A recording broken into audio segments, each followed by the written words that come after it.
Bien-aimés dans le Seigneur, bienvenue à vous tous à ce numéro de méditation et de partage. Je suis très reconnaissant. Dieu nous donne l'occasion de parler d'un thème important pour la jeunesse, la discipline et ses bienfaits. Prions. Éternel, nous voulons bénir ton nom pour la grâce que tu nous donnes de découvrir dans ta parole la question de la discipline.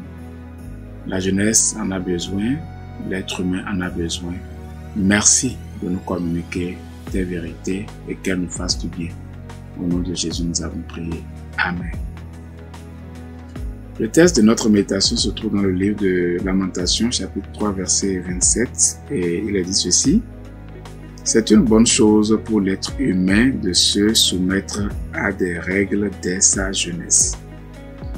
Plusieurs domaines de notre vie nous demandent de nous discipliner, et quand nous pensons à nos études, à l'emploi, à la gestion de nos différents projets, à l'arrivée des enfants, à la vie de mariage, de couple, tout ceci demande un certain nombre de disciplines pour pouvoir y arriver parfaitement.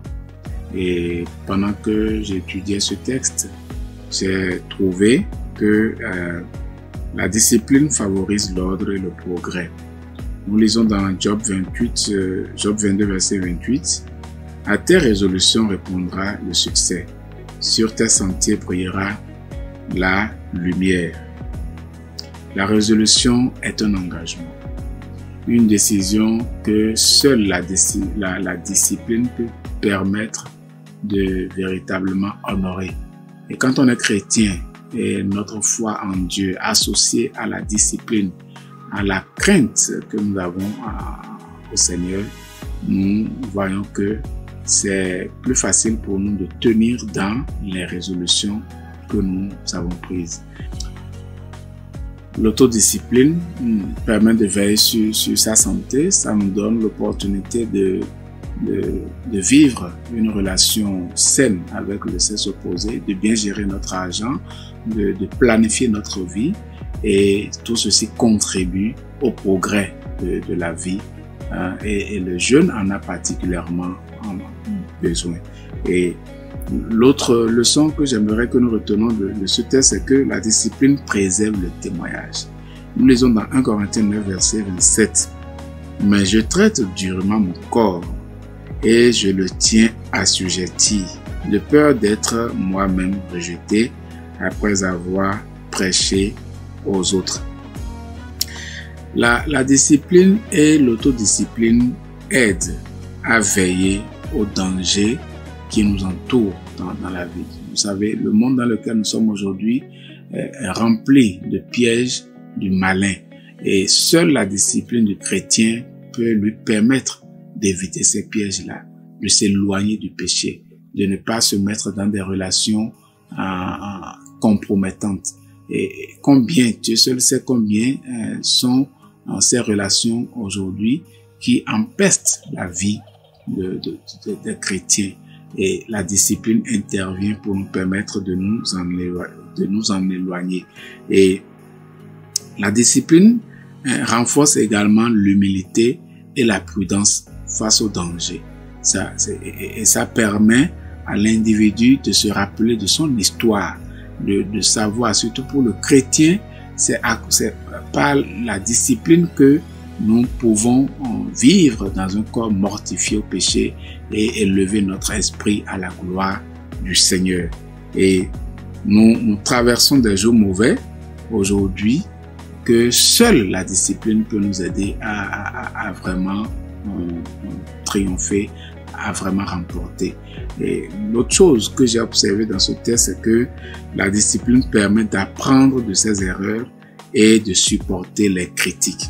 Proverbe 27, verset 6 dit « Les reproches d'un ami montrent son affection, mais les signes d'amitié d'un ennemi sont trompeurs. » L'une des choses que la plupart des gens ne tolèrent pas, ce sont des réprimandes. Alors que celui qui est discipliné, il accepte quand les réprimandes sont claires, précises et sincère, surtout quand c'est direct. Et le chrétien, surtout le jeune, doit pouvoir l'apprendre. Si tu es quelqu'un que jamais tu n'aimes pas les réprimandes et quand tu le fais, tu te mets en colère, tu dois te poser la question de savoir si tu es vraiment discipliné. Parce que accepter les réprimandes dans la discipline évite de pratiquer le péché quand tu es chrétien. Et nous savons tous que le péché blesse l'âme.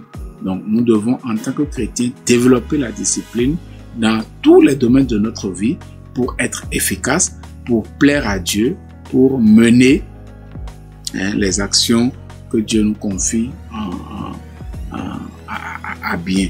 Et enfin donc, j'aimerais te demander de regarder dans ta vie.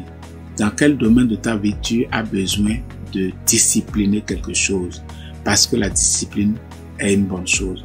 Et donc, plusieurs choses peuvent être disciplinées. La gestion de ton temps. Comment tu gères ton temps? Comment tu gères tes relations? Comment tu gères l'argent que Dieu te donne? Comment tu gères ta vie émotionnelle, sentimentale? C'est autant de choses dans lesquelles tu peux mettre de la discipline. Ta vie spirituelle devant le Seigneur, à quelle couleur? Et comment? C'est désordonné. Le Seigneur te tend la main, te donne l'opportunité d'y mettre de l'ordre, de la discipline. Prions. Éternel, nous bénissons ton nom parce que aujourd'hui encore, tu nous communiques ta parole sur la discipline. Et nous voyons bien de choses dans nos vies qui peuvent être disciplinées. Et nous prions, Seigneur, que tu nous aides à avoir le courage de mettre de l'ordre dans nos relations, dans notre relation avec toi d'abord, dans notre relation avec les autres qui nous entourent, dans l'argent que tu nous donnes, dans la vie des enfants que tu nous confies, mais également dans nos relations avec nos parents. Merci de nous donner de vivre dans la discipline qui t'honore. Au nom de Jésus, nous l'avons prié. Amen.